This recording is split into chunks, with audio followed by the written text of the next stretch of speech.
के लाल तेजस्वी यादव जी ने कल भूमिहार समाज के प्रति बड़ा प्रेम दिखाया। उनके पिताजी और माताजी के द्वारा किए गए प्रेम की कुछ बातें हम आपके समक्ष रखने वाले हैं। अभी आप सभी लोगों को मालूम है कि भूमिहार समाज को कोई लुभा करके वोट नहीं ले सकता है। ये समाज इस देश का बुद्धिजीवी समाज रहा है और भूमिहार ब्राह्मण जिसको कहा जाता है वो बुद्धिजीवी समाज में रहा है। ये राष्ट्रवादी समाज रहा है और राष्ट्र के लिए काम करने वाला सदैव सदियों से ये समाज रहा है। राज्य के हित में काम करने वाला ये समाज रहा है और सदैव राज्य का जहां लाभ हुआ है, अपने राज्य को आगे ले जाने के लिए, अपने राज्य को अमन चैन के साथ आगे ले जाने के लिए, अपने राज्य को डेवलप राज्य में शामिल करने के लिए कई कुर्बानियां भी इस समाज ने सहा है। और इस समाज को कोई लल्लो चप्पो वाली बात कह करके और नया पर समाज के बड़े नेता का जन्म दिवस मना करके इस समाज को कोई लुभा नहीं सकता है, कोई पटा नहीं सकता है। और श्रीमान तेजस्वी यादव जी को मैं याद दिला देना चाहता हूं कि श्रीमान तेजस्वी यादव जी, आपको याद होगा अपने पिताजी का 90 का दशक, जिसमें आपको अगर आज जड़ा भी अगड़ा समाज या भूमिहार समाज से कोई मोहब्बत है तो पहले अपने पिताजी को कटघरे में खड़ा करके क्या आप ये सवाल पूछेंगे कि 90 की दशक में आपने क्यों कहा था बूढ़ा बाल साफ करो? ये कहने की नौबत क्यों आई थी? क्यों 90 की दशक में आपने समाज के अंदर जातीय विद्वेष फैलाने का काम किया था?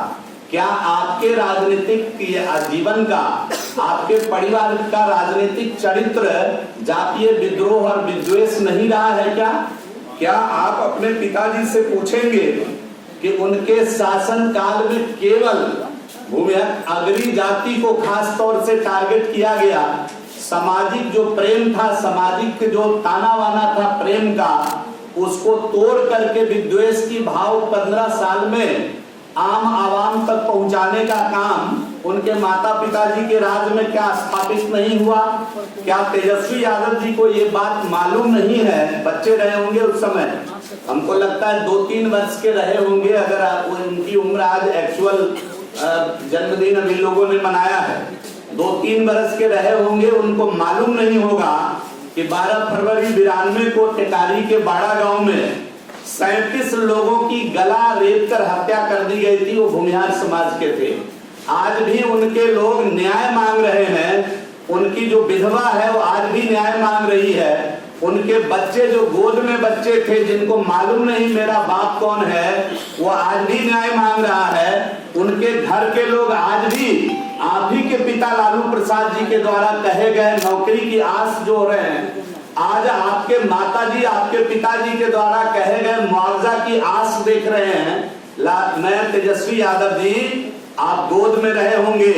मैं आपको केवल याद दिलाना चाहता हूं, पढ़ने लिखने में आपकी रुचि कम है, जरा पढ़िए कि 12 फरवरी 92 को किसका शासन था और जिसका शासन था उसके शासन काल में रूह कांप जाएगी। यहाँ खड़े मैं पत्रकार बंधु बांधव को कहना चाहता हूँ, जरा कल्पना करिए कि गांव के एक जाति विशेष के लोगों को खींच कर कहीं लाइन में खड़ा कर दिया गया और एक के बाद एक का गला रेत कर काटा गया।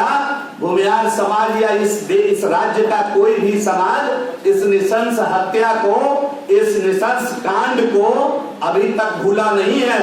श्रीमान तेजस्वी यादव जी, आपको शायद मालूम नहीं होगा, आप बच्चे रहे होंगे उस समय। पूरे 15 वर्ष के शासन काल में गांव समाज से लेकर के आप पूरे बिहार के अंदर अगरी जातियों को टारगेट बनाया गया। मगध में खास तौर से निशाने पर भूमिहार समाज के लोग रहे और आपको दम है तो उस समय का केस मुकदमा जो आज भूमिहार समाज के लोग झेल रहे हैं, आपको दम है तो आप उस सारे सजा को माफ करिए। आपको दम है तो जरा ये करके आप दिखा दीजिए कि कितने अगरी समाज के लोग और मगध के अंदर भूमिहार समाज के लोग जो फंसे हैं उनको आप एक निर्णय लेकर के झटके में उन कोर्ट कचहरी तारीख पर तारीख जो उनके परिवार के लोगों का हो रहा है उनसे आप मुक्त करने का काम करिए।